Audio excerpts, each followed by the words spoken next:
ก็ถือว่าเป็นทางการก็แล้วเนาะสำหรับ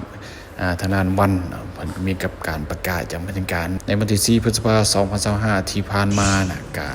จะเป็นการประกาศคู่มวยนะซึ่งในนั้นก็มีนักมวยลาว1คนก็จะเป็นทางด้านน้องเบียร์ที่ว่าจะได้ชกกับทางด้านดิฟดินส์มาดอร์เป็นนักมวยจากประเทศมาเลเซียนะจะได้ชกกันในพิธีวันลุมพินีในวันศุกร์ที่9 พฤษภาคม 2025นี่ก็คือวันศุกร์นี้นะสมมติจะได้ชกกันในหุ้นสตอมเวทนะซึ่งก็น้ำหนักจะอยู่ที่105 ปอนด์หรือว่า47 กิโลกรัมขึ้นไปเนาะซึ่งรายละเอียดเราจะไปเบิ่งสถิติสิ่งที่น่าสนใจของทั้งสองคนนำกันเลยคู่นี้ก็ถือว่าเป็นคู่ที่ว่าน่าจับตาเนาะเป็นมวยไวทั้งคู่มวยเดินหน้าจะเป็นคู่ที่มวยแน่นอนเนาะผมหางสูสีกันเนาะความสถิติอย่างใกล้เคียงกัน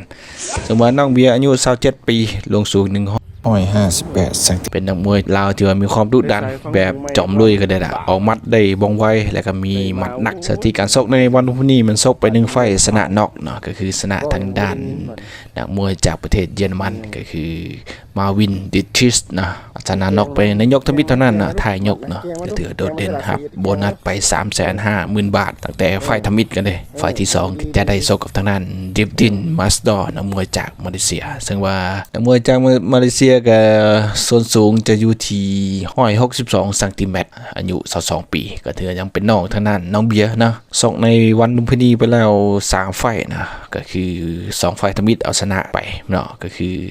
ชนะน็อกทางนั้นพีไซรูปบ้านใหม่และก็ชนะน็อกทางนั้นเพชรเอ็กเนาะซิดบิ๊กแจ็คคนหักปทุมนะก็คือชนะ2 ไฟต์ด่วนนะส่วนไฟต์ที่3แมนเสียให้กับทางนั้นเพชรนิมังกรเสียคะแนนไปนะก็คือโซกกับนักมวยไทยทั้ง3 คนก็ได้ทางด้านดิฟดินมาสดอร์ซึ่งว่ากำหนดชกกันในวันที่9 พฤษภาคม 2025นะส่วนว่าคำพูดคำสะท้อนนั้นเป็นนักมวยลาวที่ว่าจอมบุเนาะแต่กี้มันชกมวยสากลมาก่อนที่ว่าจะมาชกมวยลาวนะก็คือมันจะเป็นนักมวยจากหลวงพระบางพุ่นนะชกกันนักมวยอย่างซอกโซนยาวนานนะชกกับทีมชาติลาวนะเป็นทีมชาติมวยสากลก็ได้ชกในกีฬาแห่งชาติกันนะกวาดแชมป์ไปตั้งแต่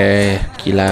แห่งชาติครั้งที่10พุ่นน่ะกวาดมาแชมป์มาตลอดเลยรายการอยู่ลาวเฮาเป็นไล่แชมป์ตลอดเนาะก็คือก่อนหน้านี้เนาะปีที่ผ่านมาก็ได้แชมป์มวยลาวไฟนะก่อนที่มันจะมาชกในวันลุมพินีไฟทมิตก็ชนะไป